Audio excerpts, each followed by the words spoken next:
गौरी पुत्र गणेश भगवान की जय। जय श्री कृष्णा, राधे राधे। नमस्कार दोस्तों, आपके अपने YouTube चैनल एक्सप्लोरिंग देवस्थानम में आपका स्वागत है। मंगलवार को अंजनी पुत्र हनुमान जी का उपवास, सच्चे मन से पूजा और व्रत कथा कहने और सुनने से हनुमान जी की विशेष कृपा प्राप्त होती है और सभी कष्ट दूर होते हैं। हनुमान जी का व्रत रखने वाले को हर मंगलवार इस कथा का पाठ अवश्य करना चाहिए। हनुमान जी को पराक्रम, बल, सेवा और भक्ति के आदर्श देवता माना जाता है। इसी वजह से पुराणों में हनुमान जी को सकल गुण निधान भी कहा गया है। गोस्वामी तुलसीदास जी ने भी लिखा है कि चारों जुग परताप तुम्हारा, है परिसिद्ध जगत उजियारा। इस चौपाई का अर्थ है कि हनुमान जी इकलौते ऐसे देवता हैं जो हर युग में किसी न किसी रूप गुणों के साथ जगत के लिए संकट मोचक बनकर मौजूद रहेंगे। शास्त्रों में कहा गया है कि हनुमान जी की सेवा करने और उनका व्रत रखने से उनकी विशेष कृपा अपने भक्तों पर बनी रहती है। तो आइए जानते हैं मंगलवार की व्रत कथा। व्यास जी ने कहा, एक बार नैमिषारण्य तीर्थ में 80,000 मुनि एकत्र होकर पुराणों के ज्ञाता श्री सूत जी से पूछने लगे, हे महामुने, आपने हमें अनेक पुराणों की कथाएं सुनाई हैं। अब कृपा करके हमें ऐसा व्रत और कथा बताएं जिसके करने से संतान की प्राप्ति हो तथा मनुष्यों को रोग, शोक, अग्नि, सर्व दुख आदि का भय दूर हो, क्योंकि कलयुग में सभी जीवों की आयु बहुत कम है। फिर इस पर उन्हें रोग चिंता के कष्ट लगे रहेंगे, तो फिर वह श्री हरि के चरणों में अपना ध्यान कैसे लगा सकेंगे। श्री सूत जी बोले, हे मुनियों, आपने लोक कल्याण के लिए बहुत ही उत्तम बात पूछी है। एक बार युधिष्ठिर ने भगवान श्री कृष्ण से लोक कल्याण के लिए यही प्रश्न किया था। भगवान श्री कृष्ण और युधिष्ठिर का संवाद तुम्हारे सामने मैं कहता हूँ, ध्यान पूर्वक सुनो। एक समय पांडवों की सभा में श्री कृष्ण जी बैठे हुए थे।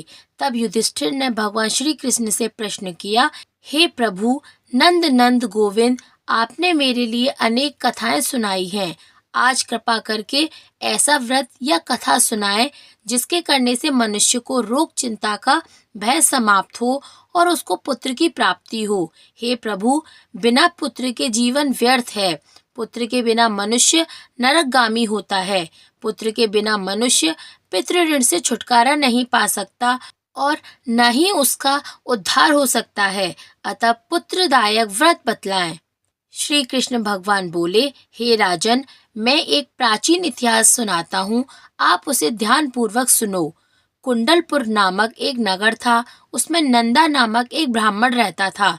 भगवान की कृपा से उसके पास सब कुछ था, फिर भी वह दुखी था। इसका कारण यह था कि ब्राह्मण की स्त्री सुनंदा के कोई संतान नहीं थी। सुनंदा पतिव्रता थी, भक्ति पूर्वक श्री हनुमान जी की आराधना करती थी।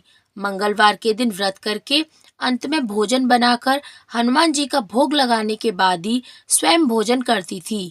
एक बार मंगलवार के दिन ब्राह्मणी गृह कार्य की अधिकता के कारण हनुमान जी को भोग न लगा सकी, तो इस पर उसे बहुत दुख हुआ। उसने कुछ भी नहीं खाया और अपने मन में प्रण किया कि अब तो अगले मंगलवार को ही हनुमान जी का भोग लगाकर अन्न जल ग्रहण करूंगी। ब्राह्मणी सुनंदा प्रतिदिन भोजन बनाती, श्रद्धा पूर्वक पति को खिलाती, परंतु स्वयं भोजन नहीं करती और मन ही मन श्री हनुमान जी की आराधना करती थी। इसी प्रकार 6 दिन गुजर गए और ब्राह्मणी सुनंदा अपने निश्चय के अनुसार भूखी प्यासी निराहार रही। अगले मंगलवार को ब्राह्मणी सुनंदा प्रातःकाल ही बेहोश होकर गिर पड़ी।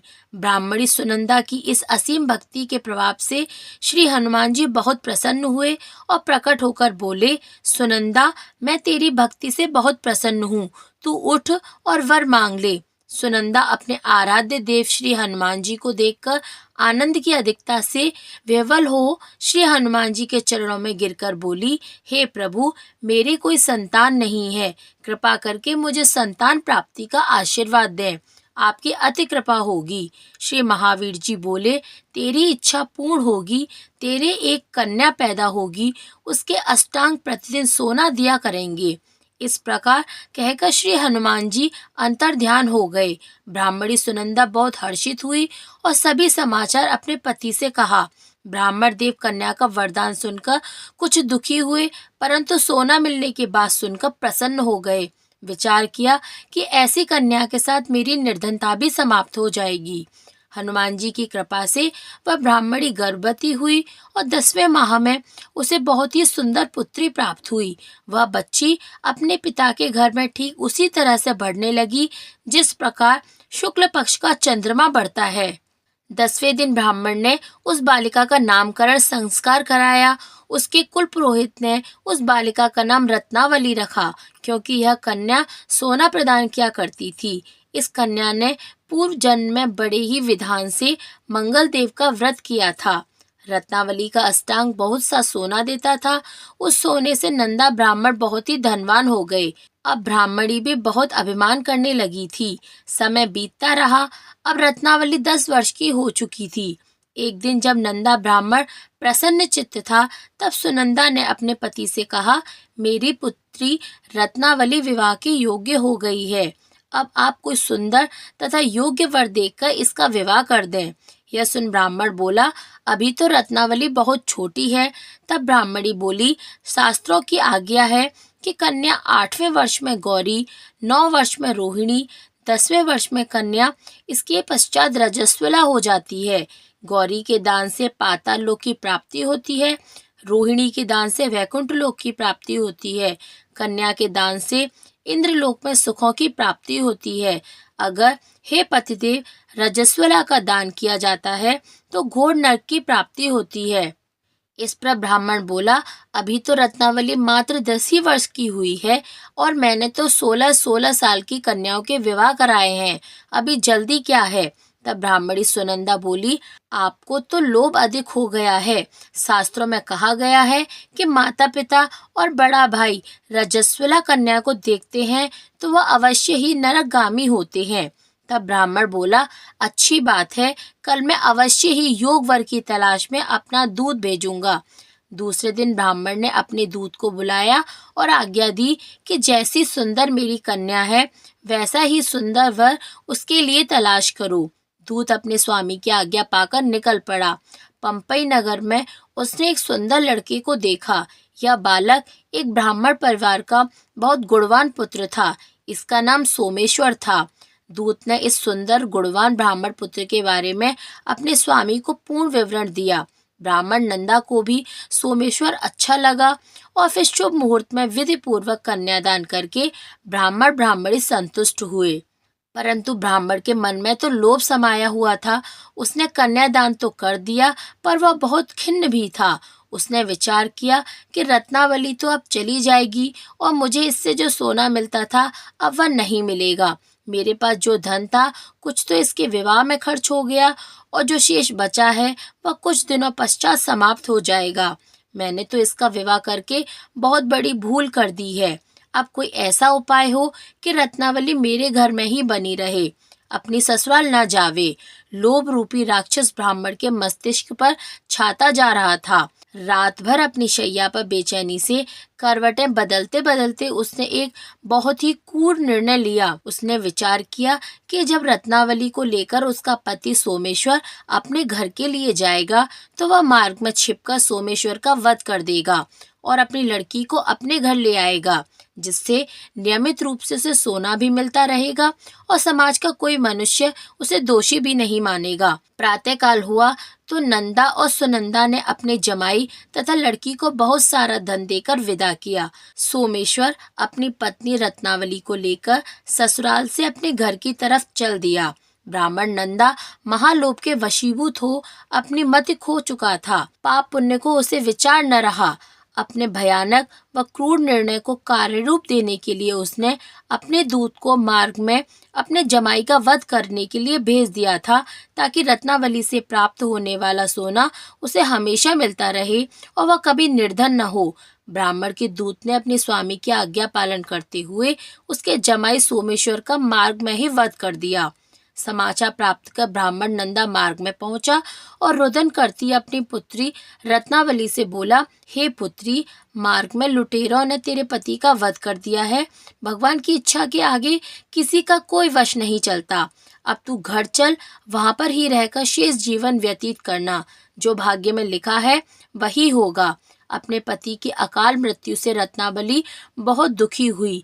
करोड़ क्रंदन व रुदन करते हुए वह अपने पिता से बोली, हे पिताजी, इस संसार में जिस स्त्री का पति नहीं है उसका जीना व्यर्थ है।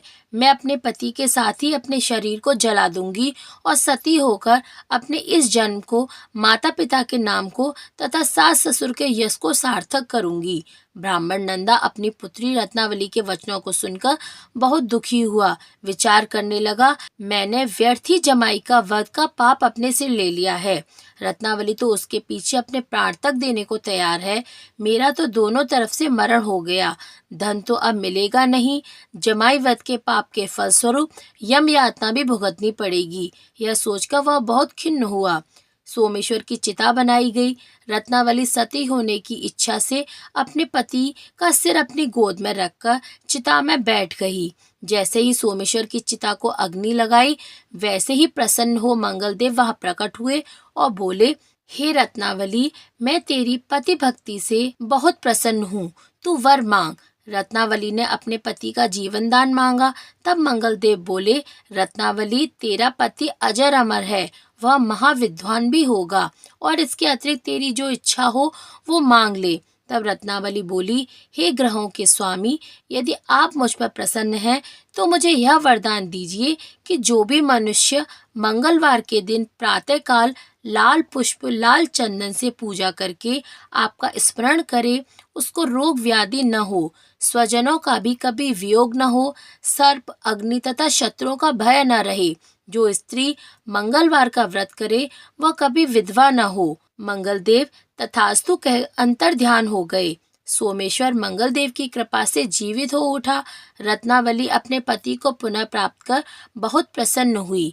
मंगलदेव का व्रत प्रत्येक मंगलवार को करके व्रतराज और मंगलदेव की कृपा से इस लोक में सुख ऐश्वर्य को भोगते हुए अंत में वह अपने पति के साथ स्वर्ग लोक को चली गई। इसीलिए कहा गया है, जो स्त्री पुरुष विधिवत मंगलवार का व्रत करके व्रत कथा सुनते हैं और हनुमान जी का ध्यान करते हैं, हनुमान जी उनके सभी कष्ट दूर करके घर में धन संपत्ति का भंडार भर देते हैं और शरीर के सभी रक्त विकार के रोग भी नष्ट हो जाते हैं। बोलिए बजरंगबली की जय।